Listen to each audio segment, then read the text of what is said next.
Non les gars, je suis désolé, mais là c'est trop. C'est trop. Entre la France hier et l'Angleterre aujourd'hui, là c'est plus supportable. C'est plus supportable, je suis désolé les gars. Mais rendez-nous le football, rendez-nous du spectacle. Comment c'est possible aujourd'hui qu'on voit les deux équipes en Europe qui ont peut-être le meilleur effectif, qui ont peut-être les meilleurs joueurs à leur disposition, c'est eux qui te proposent le pire jeu que tu peux voir dans cet euro. Non mais les gars, il y a un moment donné, c'est plus possible. Le match de l'Angleterre contre la Suisse, il est honteux les gars. Il est honteux.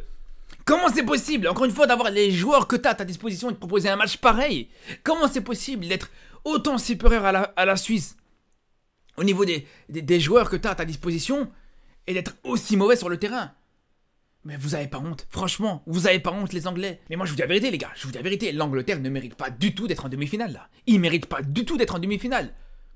À un moment donné, quand tu vois dans ce match-là contre la Suisse, quand tu vois, bon, allez, c'était plus ou moins équilibré on va dire, au niveau du match. Mais en termes d'occasion, les Suisses étaient supérieurs.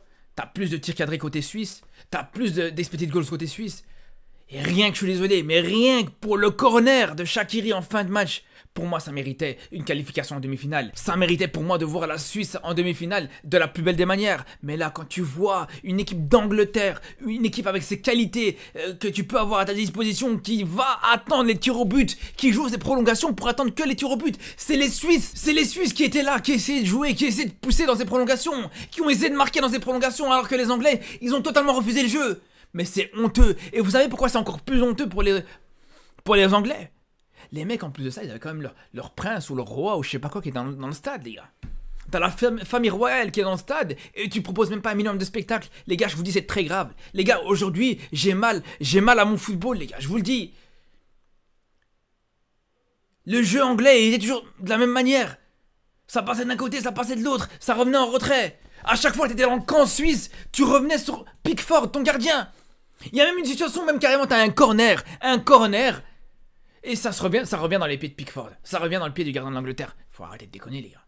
Faut arrêter de déconner. Et c'est là où je vous dis que c'est inacceptable, avec tous les joueurs que t'as sur le terrain, avec tous les Kane, les Saka, les Foden, les Bellingham, que tu proposes aussi peu offensivement, c'est inacceptable. C'est inacceptable, les gars. Vraiment. À part à la limite justement Saka qui proposait des choses, qui était le seul à réussir vraiment des différences individuelles. Il a fait du bon travail sur son côté droit face à Bisher plusieurs fois côté suisse. Il a fait des bonnes choses. C'est lui qui met ce magnifique but d'ailleurs. On retire Saka, les gars, je vous dis, le reste, il n'y a rien du tout dans le jeu anglais aujourd'hui. Foden, inexistant.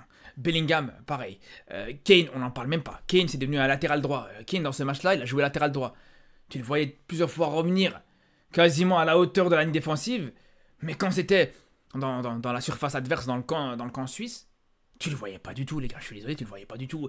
Et à l'image du jeu anglais, un jeu totalement pauvre, totalement stérile.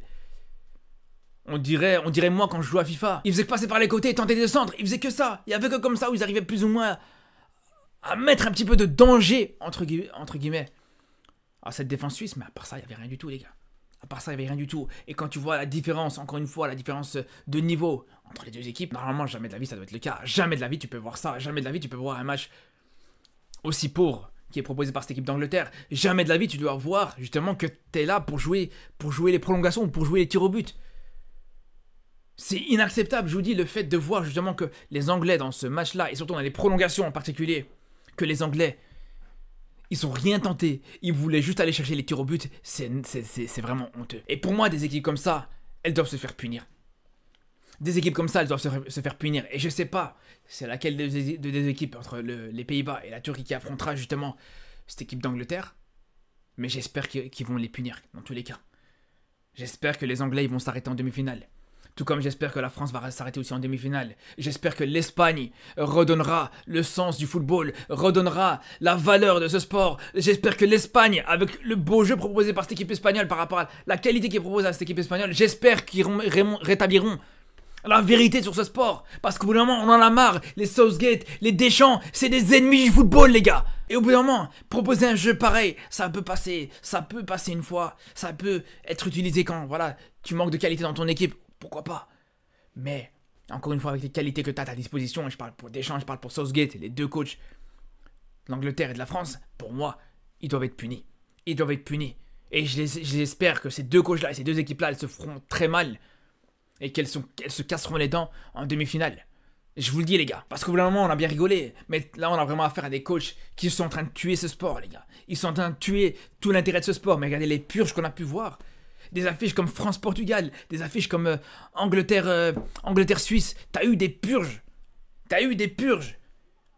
Et c'est là où je vous dis que vraiment c'est pas normal de voir des coachs avec des éléments hyper intéressants à leur disposition proposer aussi peu offensivement, encore une fois. Et je vous le dis les gars, si aujourd'hui il y a de moins en moins de personnes qui s'intéressent au football, s'il y a de moins en moins de personnes qui s'intéressent à l'euro, c'est à cause de ces coachs-là. C'est à cause de ces coachs-là, les gars, qui ont du sang sur les mains pour moi. C'est des coachs qui te respectent pas le football. Pour moi, franchement, je vous le dis, c'est ça qui m'énerve, parce que, encore une fois, si t'as pas de qualité à ta disposition, si t'as pas le choix, ok, y a pas de problème. Mais quand t'as de la qualité individuelle à ce niveau-là, c'est un manque de respect au football de proposer aussi peu offensivement. C'est un manque de respect au football d'être là, de jouer les prolongations pour attendre les tirs au but. Alors ok, je veux bien, l'Angleterre et la France, c'est deux équipes qui en général sont pas forcément à l'aise dans les séances de tirs au but. Et ils ont travaillé ça. Ils ont travaillé cet exercice-là pour pouvoir être plus efficace là-dedans. Il n'y a pas de problème, bravo. Mais nous, on veut pas que à chaque match, on nous serve des tirs au but comme ça. On veut pas qu'à chaque match, on doive attendre justement on a cette séance de tir au but pour avoir un peu de frisson, un peu d'émotion. Parce que ce soit dans le match de l'Angleterre ou le match de la France, dans les deux matchs, je suis désolé les gars. Mais tu retires les 120 minutes et tu mets directement des tirs au but, ça c'est quasiment la même chose, quasiment. C'est quasiment la même chose.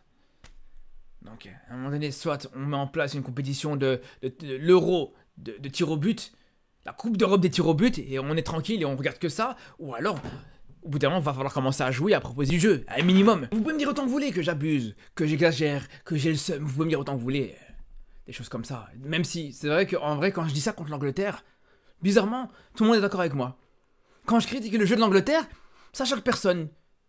Tout le monde me dit, ouais, t'as raison. Southgate, c'est un criminel. Southgate, il est catastrophique. Alors qu'au final, c'est ce que la France fait aussi, c'est ce que Deschamps fait aussi. Par contre, quand je critique la France et quand je critique le jeu de Deschamps, on me dit non, tu dis ça parce que t'es belge. Parce que t'as le seum. Parce que si, parce que ça. Alors que j'ai été le premier justement à défendre la France dans cette victoire des Bleus contre la Belgique. Mais bref, on va pas revenir sur ça. Tout ça pour vous dire, les gars, vous pouvez me dire autant que vous voulez que je suis aigri, que j'ai le seum, ou quoi que ce soit d'autre. Mais au bout d'un moment, quand on fait les comptes aujourd'hui, on prend juste un petit peu de recul, on oublie le résultat, on oublie cette qualification en demi-finale, on oublie tout ça. Et qu'on regarde là les situations, et qu'on voit aujourd'hui l'Angleterre a une moins bonne attaque que la Géorgie, une moins bonne attaque que l'Autriche, que ce genre d'équipe-là. Les gars, il y a des questions à se poser, je suis désolé. Il faut se remettre en question. Est-ce que si on avait... On revient à avant l'Euro. Les gars, quand on savait, encore une fois, la qualité de cette équipe d'Angleterre, quand on connaissait les joueurs anglais qui avaient dans cette équipe, les Bellingham, les Saka, encore une fois, on va pas citer les Foden qui fait une saison de fou avec City par exemple, est-ce que on se serait attendu à ce que l'Angleterre serait derrière la Géorgie et l'Autriche dans les meilleures attaques de cette compétition? Jamais de la vie. Bien sûr que jamais de la vie, les gars.